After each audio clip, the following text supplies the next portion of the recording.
సస్యశ్యామలం అవుతుంది. ఆలోచనలు ఉండాలి కదా. ఈ అన్ని అనుభవాలు ఎప్పటి నుంచి 40 ఏళ్ళ నుంచి అధ్యయనం చేస్తున్నాం ఇరిగేషన్ మీద. మా ఇంజనీర్స్ కంటే నేను ఎక్కువ మాట్లాడుతూ ఉంటారు. మాట్లాడి అలవాటు అయిపోయింది. ఒక 10 రోజులు తిరిగాను నేను. మీ అందరికి ఐడియా ఉంది ప్రాజెక్ట్స్ యొక్క ఇది. దాని మీద నా మీద కేసులు పెట్టి అటాకులు చేసి అన్ని చేశారు. సార్ ప్రాజెక్టు ఇప్పుడు మనకి 2016లోనే 55,000 కోట్ల రూపాయలు ఎస్టిమేషన్ వేశారు సార్. ఇప్పుడు ఏమైనా మనకేమైనా 2024 వచ్చేసింది. ఈ కాస్ట్ అంతా కూడా ఇప్పుడు రాష్ట్ర ప్రభుత్వం అసలుకే మనం ఆర్థిక లోటులో ఉన్నాం. ఇదంతా రాష్ట్ర ప్రభుత్వం మీద భారం పడుతుంది కదా. మనం కాదు కదా, ఇది కేంద్రం కదా ఈ ప్రాజెక్టు. కేంద్రం అయినా కానీ ఇప్పుడు 55,000 కోట్లకి ఇంకా శాంక్షనింగ్ అప్రూవల్ రాలేదు. అవలుగా చేసుకోవాలి కదా. అందుకే కదా మెల్లిగా మరి మీరు ఎక్కువ గొడవ చేస్తే ఎట్లా. మరి ఇప్పుడు లాస్ట్ గవర్నమెంట్ నిర్లక్ష్యం మీద ఏమైనా ఎంక్వైరీకి ఏమైనా అవకాశం ఉందా సార్? ముందు ప్రాజెక్ట్ పూర్తిగానే బ్రదర్. రాజకీయాలకు పోతే ఏమవుతుందంటే ఈ ఉండే కొండ 4 మందేసి ఉండే 4 పోయింది అనుకోండి. 5 years బాగా డిలే జరిగింది. దుర్మార్గుడు చేసే పనులు చేసిపోతా ఉంటారు. ఓసారి కాల చక్రంలో కొంతమంది వస్తారు. అందుకే నేను చెప్పాను ప్యాబ్లో ఎవరు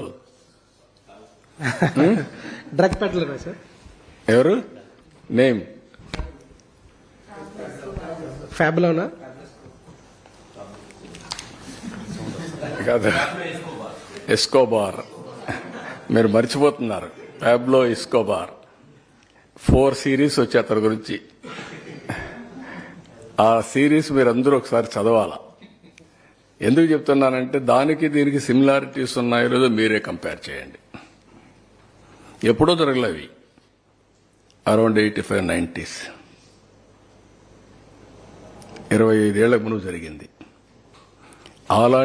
ఇలాంటి వ్యక్తిని చరిత్రలో, ఇండియా చరిత్రలో, భారతదేశ చరిత్రలో can you compare one character? మీరు all of you don't tell to me. మీ ఆత్మను అడగండి. మీరు నా 30 ఏళ్ళు, 20 ఏళ్ళు, 40 ఏళ్ళు రాజకీయాల్లో ఉన్నారు కదా. Can you compare? That is the character. అలాంటి క్యారెక్టర్స్ కావాలన్నా అనేది question mark. We can deal anybody politically. That is nothing. Some times వస్తూ ఉంటాయి, డిఫరెన్స్ వస్తాయి, భేదాభిప్రాయాలు ఉంటాయి, ఐడియాలజీలు డిఫర్ అవుతాం, ఓసారి అవగాహన లోపంతో డిఫర్ అవుతాం, ఓసారి ఏదైనా ఉంటాయి. కానీ ఇలాంటి క్యారెక్టర్స్ ఎక్కడ చూడం. అలాంటి క్యారెక్టర్ అందుకనే ప్యాబ్లో ఎస్కోబార్ అన్నాను.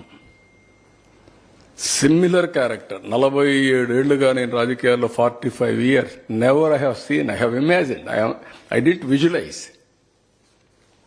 This type of characters. ఆ రోజు ఎంత సెన్సిటివ్ అండి. చిన్న విషయం అండి. ఒక అమ్మాయి ట్రైబల్ అమ్మాయిని రేప్ చేశారని నల్గొండలో 89-90లో మేము నడిచిపోయి ఆ వాగులు వంకలు దాటిపోతే అది పెద్ద ఇష్యూ. ఇది ఏంటిది అన్ని? Never, nobody can imagine, visualize. ఇంకా మాట్లాడుతున్నారంటే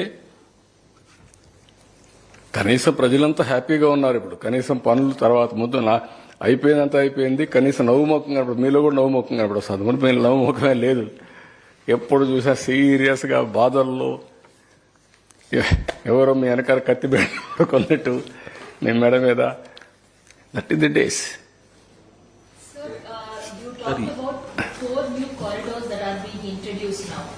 Escobar no Sir, talking about these corridors and the job opportunities that will come up, how does the Andhra Pradesh government plan to take forward your skill census? Yeah, pilot is going on now, Mangalagiri.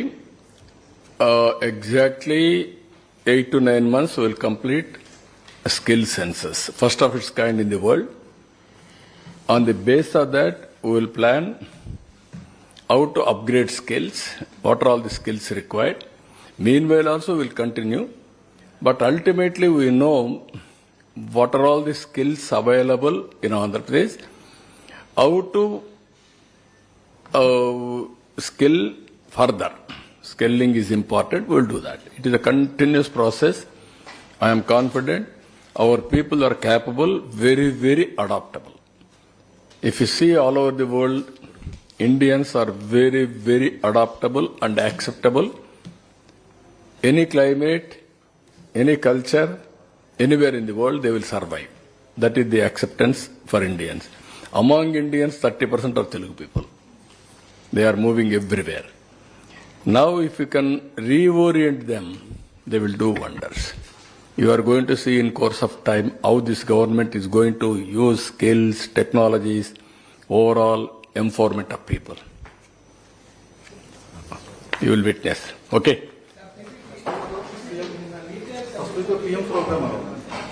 ఇంకా decide కాలేదు. We are discussing with them. Sir ఇప్పుడు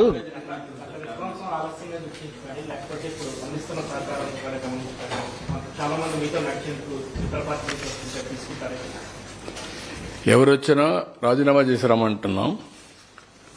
ఎక్కడొచ్చినా కూడా we want to maintain certain standards and values. కట్టు వాళ్ళు రాజీనామా చేసి వస్తే దాన్ని బట్టి మనుషులను బట్టి క్యారెక్టర్ వాళ్ళ యొక్క వ్యక్తిత్వాన్ని బట్టి ఆలోచించి విల్ టేక్. అంటే కొంతమంది పైన అభ్యంతరం కూడా వ్యక్తం చేస్తా ఉన్నారు సార్. ఏది పార్టీకి పదవి కూడా చేస్తున్నారు. సార్ కొంతమంది values I want to maintain. కాదు సార్, కొంతమందిని తీసుకునే విషయంలో అభ్యంతరం కూడా వ్యక్తం చేస్తున్న పరిస్థితి క్యాడర్ వైపు నుంచి కావచ్చు, కొంతమంది లీడర్స్ వైపు నుంచి కూడా ఉంటాయి. అవి కూడా ఉంటాయి. ఓవరాల్ గా పార్టీ బలోపేతానికి గాని జెన్యూనిటీ ఉండేటప్పుడు ఎవరు అవసరమో అవన్నీ కూడా ఎగ్జామిన్ చేస్తాం. ఒకటే నేను చెప్తున్నా మళ్లీ ఇలాంటి వ్యక్తులు రాజకీయ పార్టీలు నడపడం కూడా ప్రమాదం సొసైటీకి. అది ఇప్పటికే కాదు, ఎప్పటికైనా సరే ప్రజలు కూడా ఆలోచించుకోవాలి. మీరు 5 సంవత్సరాలు ఏంటి నష్టపోయారు? 10 లక్షల కోట్ల రూపాయల అప్పులు, 1,00,000 కోట్ల రూపాయలు ఇప్పుడు డ్యూస్ నేను పే చేయాలా? ఎవ్రీ డే మా ఆఫీస్ చుట్టూ తిరిగేవాళ్ళు డబ్బులు మాకు ఇవ్వాల్సి, మేము చచ్చిపోతున్నాం, నా కంపెనీ దివాలా తీసింది, బ్యాంకులు అంతా జప్తు చేస్తున్నారు, మీరు ఇవ్వకపోతే నా ఆస్తులు పోతాయి అని తిరిగేవాళ్ళు. ఎవరికి ఆక్సిజన్ ఇవ్వాలో తెలియదు. ఇప్పుడే వచ్చారు కియా మోటార్స్. సౌత్ కొరియాకి వెళ్ళాను. కియా మోటార్స్ తేవడానికి సౌత్ కొరియాకి నేను వెళ్ళాను. వాళ్ళ కంపెనీ చూసా, పర్సనల్గా ఇన్వైట్ చేశారు, రమ్మన్నా. ఎక్కడికి వస్తారంటే అప్పటికే గుజరాత్, తమిళనాడు, కర్ణాటక షార్ట్ లిస్ట్ వేశారు. నేను ఛాలెంజ్గా తీసుకొని మీరు నా దగ్గర రమ్మంటే ఓకే మీరంటే నమ్మకం ఉంది కానీ అంటే మా సెక్రటరీలు అదే పని పెట్టాను. మా సెక్రటరీలు ముందుగా చైనాకి పోయి వచ్చారు, ఇదే సౌత్ కొరియా పోయి వచ్చారు, మళ్ళీ నేను పోయాను. వచ్చారు, మేము బెంగళూరు దగ్గర అయితే వస్తామన్నారు. ఓకే మీరు రండి ఇస్తా అన్నా. మీరు రమాందర్ నీళ్ళు ఎక్కడ అన్నారు.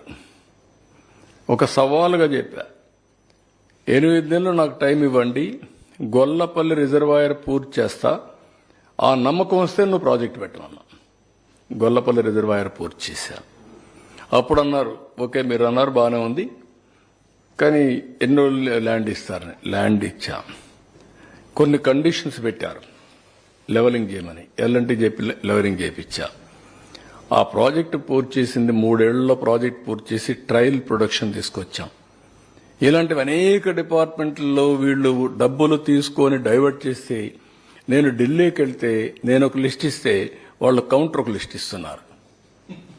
ఏమని, మీరు ఇది చేయలేదు, మీరు డబ్బులు తీసుకున్నారు, యూసీలు ఇవ్వలేదు, మీరు డైవర్ట్ చేశారు, ముందు ఇది పరిష్కారం చేయండి, తర్వాత మీ విషయం మేము ఆలోచిస్తాం, అలాంటి మేమేం చేయలేమని. మళ్ళా వాళ్ళు ఇచ్చిన లవ్ లెటర్ తీసుకొని ఇక్కడికి వచ్చి దాని మీద మళ్ళా ఏం చేయాలని ప్రయత్నం చేస్తున్నా. Can you imagine?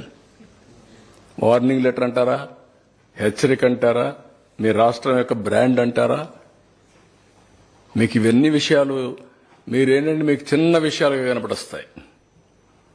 This is where Andhra Pradesh brand is totally destroyed. ఒక్కడు లేడయ్యా ఢిల్లీ సెక్రటరియట్లో ఆంధ్ర నుంచి. ఒకప్పుడు Andhra officers are the best officers, hot cake central గవర్నమెంట్లో అబ్జర్వ్ చేసుకోవడానికి. ఇప్పుడు ఆంధ్ర ఆఫీసర్స్ అన్టచబుల్స్. వీళ్ళు యూస్లెస్ ఫెలోస్, కరప్ట్ ఫెలోస్, వీళ్ళు పనికిరాని వాళ్ళు.